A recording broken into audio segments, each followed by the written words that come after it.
गोजोन्थों गिबियावनो आङो बयनिसिमबो गोजोननायखौ जासिदों आरो लोगोसेयैनो आं मोनसे बाथ्राखौ बुंग्रोनो सानदों जे मैया 27 तारिख एप्रिल आरो बे 27 तारिख एप्रिलावनो सोलिबाय थानाय जे बिटिसिनि सरकार बे मैया जोब्बाय आरो बेजों लोगोसेयै जोबनाय लोगो लोगोनो संबिजितनि दहाय होनानै दा जोंनि बिटिसि काउन्सिलाव राज्यपाल बिथाङा शासनभारखौ गाव आजावनानै लाबाय आरो मिजिंथिदों राज्यपाल बिथाङा निश्चय मोजां शासन बेयाव होगोन दा बेनि थाखायनो आङो बिथांनिसिमबो गोजोननायखौ जासिदों फैबाय थानाय समाव जाहाथे जोंनो मोजां मोनसे शासन होनो हायो न्याय होनो हायो मानो होननानै बुङोब्ला 17 बोसोर बिपिएफ सरकारा जेरैबायदि अन्याय अत्याचार आरो दमन नीतिजों जे सरकार सालायबाय बेवहाय पाब्लिकफ्रा मुथैबाव गोजोननाय गैया मानो होननानै बुङोब्ला बे 17 बोसोराव रायजो राजाफ्रा गावनि जे मोनथाय मोननांगौमोन बेखौ मोननो हायाखै रायजोफोरनि मुङाव सेन्ट्रेल स्टेटनि जे माखासे आसनिफोर दङ बेफोरखौ बिथांमोना दुर्नीतियावनो बेखौ सेस खालायजोब्बाय जोङो माखासे फिसा फिसा बिदिन्थि जों लाबोनो हायो मोनसे समाव आइएवाइ आरो आथिखालाव पिएमएवाइ फोरनि दारै जे न' लुनाय जादोंमोन बिलो प्रपार्टि लाइननि सुबुंफोरनि थाखाय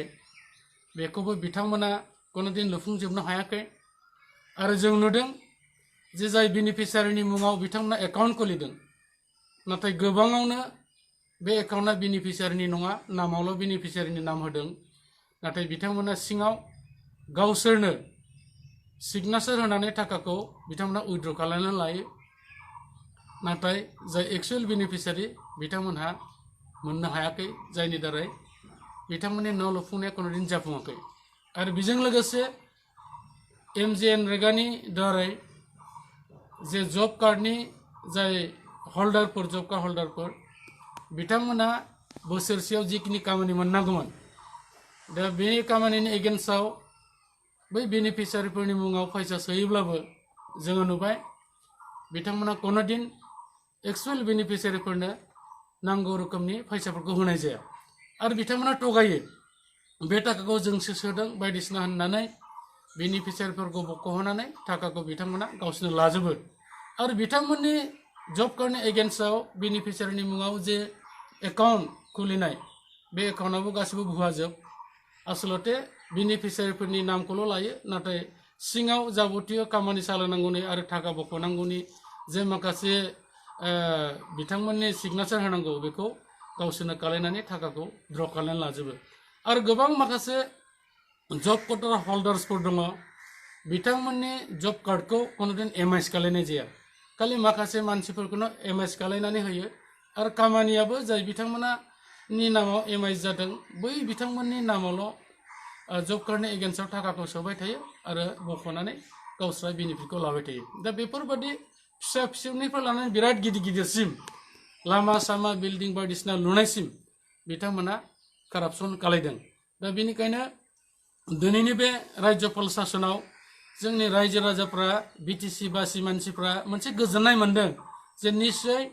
जोङो एथ' गोबाव बेबादि भ्रष्टाचार शासननि गेजेरजों जोङो नाख्रेबजादों नाथाय दिनैनि दिनाव जोङो मोनसे उदां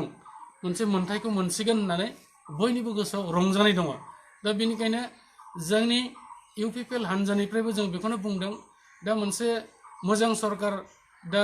दानायनि सिगांनो राज्यपालनि दारै जाहाथे सिस्टेमा मोजां जानानै थाथों जायफ्रा दुर्नीतियाव लिप्त जादों बिथांमोनखौ संदांनानै आरो बिथांमोनखौ उचित तदन्त खालायनानै जाहाथे पानिशमेन्टखौ होनाय जायो बेखौ जोङो लुबैदों मानोना जोंनो मोनसे जौगानाय मोनसे सरकार नांगौ जे सरकारनि गेजेरजों जोंनि बे बिटिसि हालामा बयनिबो उन्नति जानांगौ जों बेखौ हास्थायदों बेनिखायनो जोङो गोबाव समनिफ्रायनो रायजो राजा बिथांमोननिसिम जों खावलायदों जे जोंनाव मोनसे परिबर्तन लाबोनांगौ आरो बे परिबर्तनखौ जोङो इउपिपिएलनि दारैसो हागोन दिनै बे बाथ्राखौ रायजो राजाफ्रा फोथायनानै लादों नंगौ जोंनि गेजेराव बिटिसिआव दिनै इयुनफ्राव जे इलेक्सन जागोन बे इलेक्सनावहाय इउपिपिएलनि दारै सरकार जाजानायखौ बिथांमोना लुबैदों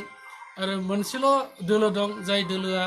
बिटिसि ओनसोलाव मोजां सासन खालामनो हागोन रायजोफोरनि मोन्थायखौ होनो हागोन बिभिन्न जाति गोष्ठीखौ आस्थायाव लानानै खामानि मावनो हागोन बे जाहैबाय इउपिपिएल दल दा बेनिखायनो दिनैनि बे दिन आरो समा दिनैनिफ्राय मोनसे मोजां सम जागायजेनबाय आरो जोङो उदाङै जोंनि जेनाखि बाथ्रा बुंनो हानाय जे क्षमता जे राइट बेखौ जों दिनैनिफ्राय मोनबाय होननानै जों मिजिंथिनो हायो बेनिखायनो जोङो साफ्रोमबो मोजांनि थाखाय जों खामानिखौ मावनांगौ आरो दुर्नितिखौ जोङो कोनोदिन लाय होनो नाङा दा बिनि गेजेरजों आङो रायजो राजाफोरखौ मोनसे बाथ्राजों खावलायबावनो नागिरदों दा आथिखालाव बुहुमनाङैनो जिहेतुके COVID-19 एबा कर'ना भाइरासआ साग्लोबसारनानै दङ आरो बे भाइरासआ कोनो मोनसे जायगाखौ नागाराखै नोङो भारतबर्षआवनो होन आरो भारतबर्षनि सिङाव थानाय मोनफ्रोमबो जोंनि स्टेटफोर आसामावबो एफा एनै जानानै दङ नाथाय मोनसे मोजां बाथ्रा बेल'नो दिनैसिमहालागै जोङो बिटिसि ओनसोलाव बे भाइरासजों भुगिनांनाय जों सुबुंखौ मोननो हायाखै नाथाय बुंस'नो हाया उनफ्राव मा जागोन दा बेनिखायनो जोंनि रायजो राजाफ्रा जोङो जानला मोनला जायगाफ्राव थुबुर जों जानो नाङा जोङो ससियेल डिस्टेन्सिंखौ जों मेनटेन खालामनानै जाहाथे सोलियो जाहाथे जोङो बे गिथाव बाथाव भाइरासनिफ्राय जोङो जाहाथे भुगिनाङा बेखौ जोङो नोजोर लाखिनांगोन आरो बिसेसकरि 10 बोसोरनि गाहायाव थानाय खुदियाफोरखौ जोङो जोथोन लानांगोन बिसोरखौ बांसिनै जों ओंखारहोनो नाङा आरो लोगोसेयै जायफ्रा 60+ बैसो जाबाय बिनि गोजौनि जायफोर बैसोनि सुबुंफोर दङ बिथांमोनाबो बांद्राय हान्था मेला खालामनो नाङा आरो बिदि होननानै गुबुन गुबुन एजनि सुबुंफ्राबो जोङो नाङा फाङा जोङो